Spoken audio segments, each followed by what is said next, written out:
तो फाइनली दोस्तों एक बार फिर से आप सभी का स्वागत है भोजपुरी किंग चैनल में। दोस्तों खेसारी लाल यादव अपने जिंदगी की पहली ऐसी मूवी बना दिए हैं जो कि भोजपुरी इंडस्ट्री में आगे चलकर इतिहास रचने वाली है। जी हाँ दोस्तों, खेसारी लाल यादव की डंस मूवी का ट्रेलर भाई इतना खतरनाक है और देखने के बाद तो ऐसा लग रहा है कि साउथ मूवी का ट्रेलर है।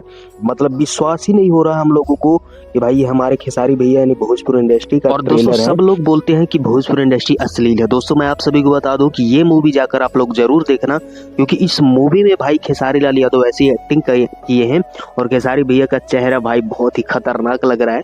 और जो लोग बोलते हैं भोजपुरी इंडस्ट्री अश्लील है, मैं उनको एक बात बताना चाहूंगा कि आप लोग इस मूवी को जाकर देखना। इस मूवी में भाई कहीं से नहीं लग रहा कि ये मूवी अश्लील है, और अश्लील बनाना भी नहीं चाहिए। हमारे खेसारी भैया बहुत ज़्यादा मेहनत कर रहे हैं भोजपुरी इंडस्ट्री को आगे ले जाने के लिए।